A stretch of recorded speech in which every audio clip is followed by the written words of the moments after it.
Muy buenas noches. Segunda parte de la entrevista con el doctor Gustavo Petro, candidato favorito, según las encuestas, a ser el próximo presidente de Colombia. Doctor Petro, buenas noches. Muchas gracias por aceptar esta segunda invitación. ¿Cómo está, Yami?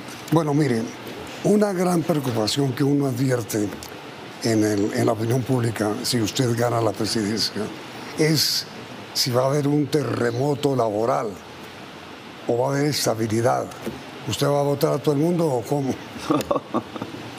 Mira que yo ya goberné, yo llegué a la alcaldía, digamos, hay una experiencia allí, pues, del tamaño de Bogotá, que no es despreciable para nada, la principal ciudad. Y nosotros mantuvimos no solo el conjunto, son 60.000 empleados, la mayoría mujeres en el distrito. Entre empleados y contratistas, y ese fue el primer problema difícil, digamos, porque nuestra intención fue laboralizar toda esa gente por contratos de 2-3 meses. Lo logramos a través de una figura que eran las plantas provisionales, entonces lograban pagar su pensión a través del contrato laboral y nos la tumbaron. ¿Y qué piensa ahora si es elegido presidente? Lo mismo, digamos. A mí me parece que va a haber estabilidad laboral. En el de Estado que yo dirija, obvio. Sean uribistas. No, eso no me interesa. Yo nunca pregunté a nadie que trabajara conmigo, es que usted fue tal o tal. No, eso no me interesa. Y no me pondría a hacer una razzia que llaman. Además, por una razón, en el Estado hay gente que lleva tanto tiempo ahí, buenos funcionarios, funcionarias, que saben, tienen un conocimiento. Manejar del Estado. Que incluso es como reprimido, porque entonces le ponen los políticos encima a X persona que no sabe. Y muchos proyectos que podrían ser muy interesantes quedan congelados porque no se les da el debido poder a funcionarios de carrera que realmente tienen los saberes del Estado concentrados. Entonces, a mí me parece que esos funcionarios hay que darles la voz. Entonces mire, doctor Petro, como el Estado es una pirámide, evidentemente estamos hablando de la base de la pirámide, que son los empleados públicos. Pero hablando de la cúspide, ¿su gabinete va a ser representativo de todos los sectores partidistas y políticos que hay en Colombia? Yo he hablado de 3 grandes partidos, por ahora, ¿cierto? El pacto histórico que ya está ahí, la coalición verde, el liberalismo con un gran interrogante sobre su futuro. ¿Va a estar en contra de las reformas o a favor de las reformas sociales de Colombia? Eso tenemos que dejar que ellos lo decidan. Si toman esas decisiones, el gabinete sí es plural, y a mí me gusta que sea plural, porque eso nos permite mayores controles internos, el que haya diversas ideas, el que en una mesa los funcionarios puedan decir esto así y el otro no, etcétera, y el presidente pues al final tiene que tomar las decisiones. Pero las decisiones salen de un proceso de acuerdos que va más allá incluso de los funcionarios, que tiene que ver con los diálogos sociales en Colombia. Pero entonces, mire, hay unas instituciones muy importantes en Colombia que requieren independencia y autonomía del gobierno. Sí. Por ejemplo, el Banco de la República. ¿Usted va a respetar la autonomía, la independencia que la Constitución le asigna al Banco de la República? Sí, claro. Pero el presidente elige 2. Y hoy son todos, en este periodo. Ese es un buen tema. Oye, mire, la Constitución estableció eso para evitar que la Junta Directiva estuviera manejada por el gobierno. Exacto. Pero hoy todos son del gobierno. ¿Cómo va a hacer usted para recuperar el espíritu de la Constitución en la integración de la Junta Directiva del banco? Sí, es el problema de la reelección. Hoy el Banco de la República no es independiente. Y si yo gobierno, solo alcanzaría a poner una minoría. Sí, uno o dos. Eso hay unas fechas ahí. Sí, señor. 1 o 2, una minoría. Pondría una voz que hablara a nombre de la producción nacional dentro del banco, siguiendo una sentencia de la Corte Constitucional que le ordena como objetivos no solo la estabilidad monetaria, sino el incremento de la producción y el empleo. Digo uno o dos, si no aspira a ser reelecto. Es decir, no, lo digo en serio. ¿No va a presentar usted un proyecto de reforma constitucional en ese sentido? No, no lo vamos a hacer. Okay. Pero miren, independiente también a la justicia, la Corte Constitucional, sí, la Corte Suprema, el Consejo de Estado, los juzgados. ¿Qué deben esperar las altas cortes de Colombia si usted es elegido presidente? Más autonomía y más jueces. Y el intento de cambiar el concepto de la justicia, que eso es ley, hacia lo que yo llamo justicia restaurativa. Más jueces es presupuesto. Entramos en la discusión del presupuesto de Colombia con el enorme déficit fiscal que deja, sí, Duque, que es una limitante muy grande. Pero se necesita, si la ciudadanía necesita justicia en muchas partes del territorio nacional, incluso en barrios pobres de Bogotá, eso significa más jueces. Y esa es la reforma hacia donde yo iría, más jueces en Colombia, para cubrir más territorio nacional y más cercanía con la ciudadanía. Ahora, mire, doctor Gustavo, hasta este momento le he preguntado sobre qué pasaría o qué haría si usted es presidente. Ahora, después de comerciales, respóndame, ¿qué hará si usted no es presidente?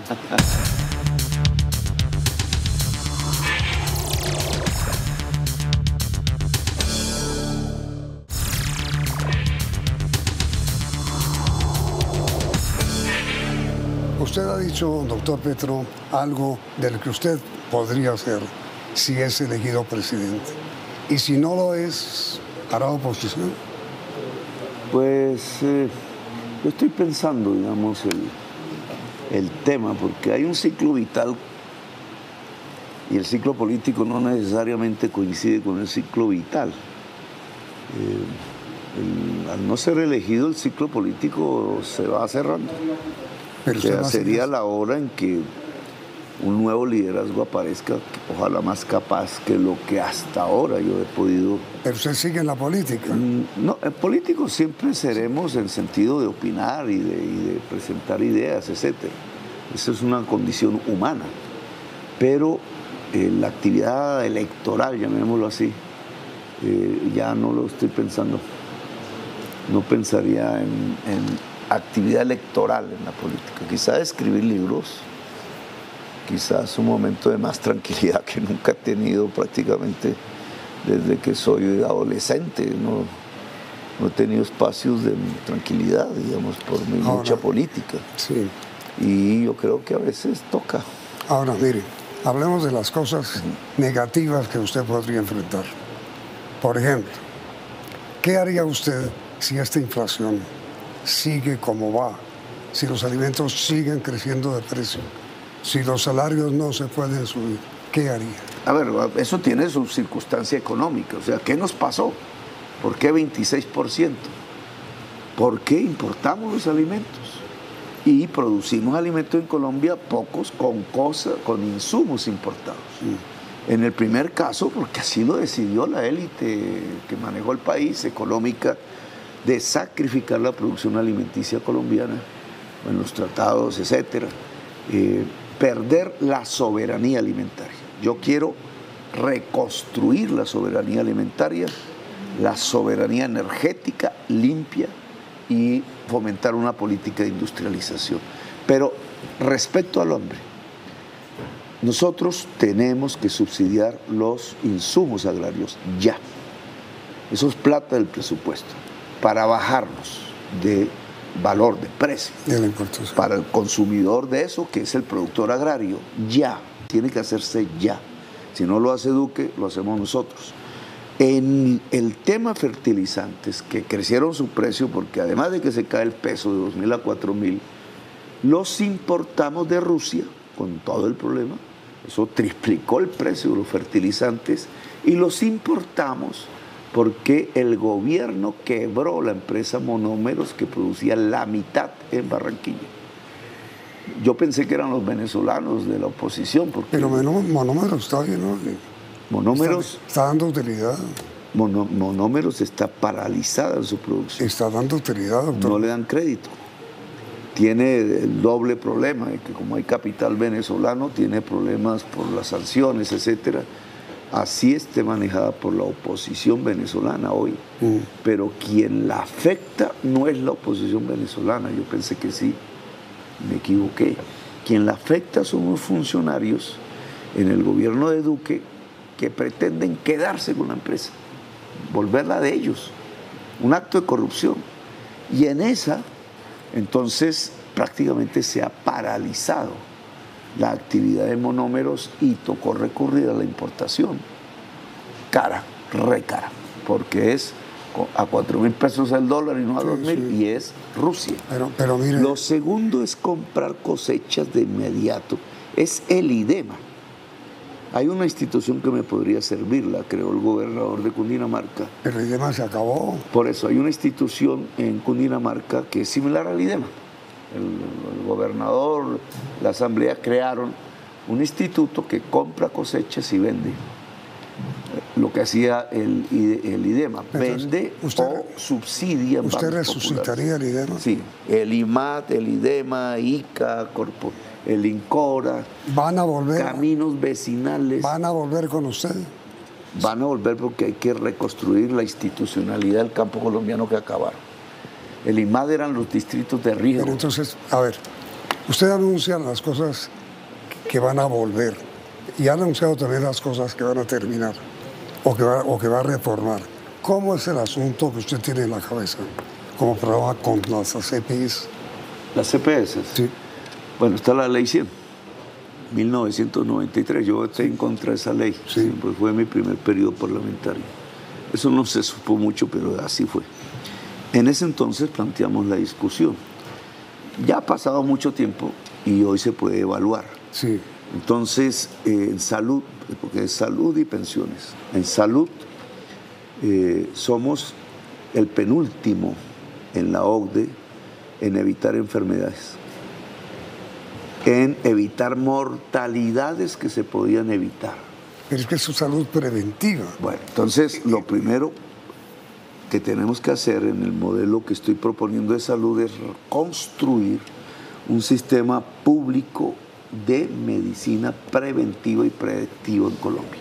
Esos son centros de atención primaria. ¿Pero es también resucitar el Seguro Social? No, eso no tiene. No, el Seguro Social no hacía medida. Eso no se ha hecho en Colombia, sino algunos alcaldes. Pero las CPS que existen hoy, como existen, ¿van a seguir? Bueno, pero entonces vamos por partes. Primero, un gran modelo de prevención. A mí me parece esto lo prioritario.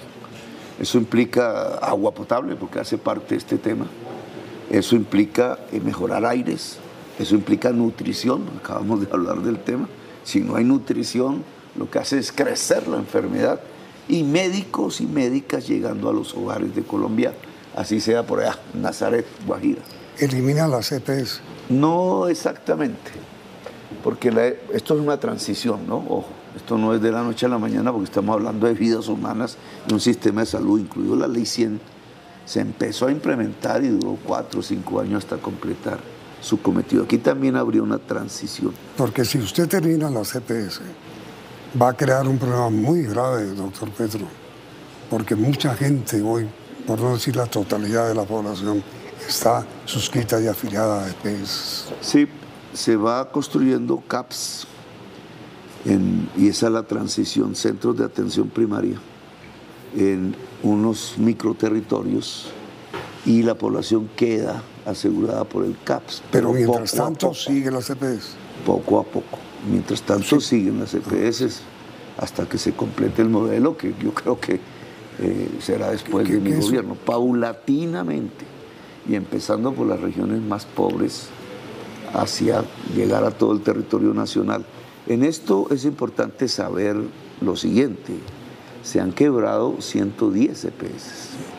Dejaron una deuda que algunos estipulan de 18 billones de pesos que mata al hospital y la clínica, los han debilitado, pero es no que, los han fortalecido. Pero perdónenme. Hay unas EPS que son dueñas de clínicas. Las 12 que subsisten. Las pocas que subsisten, la mayoría son de cajas de compensación. Es decir, ya ha cambiado completamente. Que son buenas. que no tienen ¿cómo es? Ánimo de lucro, que tienen unas experiencias muy importantes en diversos ramos, pero la caja de compensación es dueña de hospitales y clínicas. Claro. ¿Cierto? Y tienen allí que son, digamos, uno no podría decir privadas. Sistema vertical. Yo pienso que ya las cajas de compensación en esto que tiene que ver con la salud pueden recibir los mismos ingresos que como EPS si se gira directamente a las IPS de las cajas de compensación. Entonces, digamos, lo que estaríamos fortaleciendo son los hospitales y clínicas de las cajas de compensación y el tránsito sería relativamente fácil. Ahora, usted bien sabe que en esta historia de EPS, IPS, instituciones de salud, los peor pagos son los médicos, sí, todo y las enfermeras y los enfermeros, todo por el mismo juego, porque es que cuando tú pones una intermediaria... Pero entonces, ¿qué va a hacer con eso? Subir los niveles del hospital público, sobre todo en los territorios más apartados.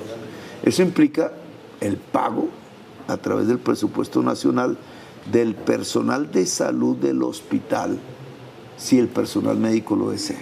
Sí. Y cambia, digamos, su estatus salarial. 2, poner un salario mínimo de la salud. O sea, un médico, una enfermera, ahí sí, ni en el mundo privado ni en el mundo público deben ganar menos de tanto. Yo pondría, para el caso de médicos y médicas, 3 millones, el piso. Decretaría salario mínimo para el sector médico. La fuerza de la salud. Por decreto. Por decreto. Ahora mire, pues eso es por decreto. Con el tiempo que ya se nos está agotando, ¿cómo es el asunto? ¿Cuál es la idea suya sobre las pensiones? Básicamente, digamos, de manera simple, es que el dinero de las pensiones se dedique a pagar pensiones, lo cual significa que los fondos privados se vuelven complementarios de un gran fondo público, que es el que existe, Colpensiones. Y la cotización del trabajador depende de su nivel salarial, que es lo que llama base de cotización. Entonces, hasta 4 salarios mínimos, la cotización va a Colpensiones. No. Por encima de 4 salarios mínimos. A fondos de pensiones. Puede ir si quiere el trabajador, a un fondo privado de pensiones. Eso se llama modelo de pilares. Ha sido propuesto por el Banco Mundial, su origen es Holanda. En América Latina se ha aplicado bien. Entonces, primera interrogante, estamos hablando de las cotizaciones, o sea, cada mes el flujo, no lo que ya ahorró el trabajador en sus cuentas. Aquí me cambiaron mi propuesta diciendo que es que yo me iba a coger los ahorros. No, el flujo de ahí para adelante, las cotizaciones. Al ir al fondo público, una buena parte de la cotización entra directamente a pagar pensionados, de los que existen. Y ya, se asegura a partir de ahí. Cuando el cotizante llega a su edad, a sus requisitos, entonces los cotizantes de ese momento entran a pagarle su pensión. Garantizamos de nuevo, ya eso casi es inexistente, el derecho a la pensión en Colombia. Y además me produce un efecto supremamente positivo. Y es que como las cotizaciones hoy se están usando en los negocios de los banqueros y no van a pagar pensiones, entonces el gobierno ha sustituido ese vacío con el presupuesto nacional pagando las pensiones de Colpensiones. Es el impuesto el que está pagando las pensiones. Al hacer eso, se están gastando cerca de 20 billones de pesos en pensionados que eran del sistema de la economía privada con el presupuesto. Si las cotizaciones entran, ese dinero queda libre.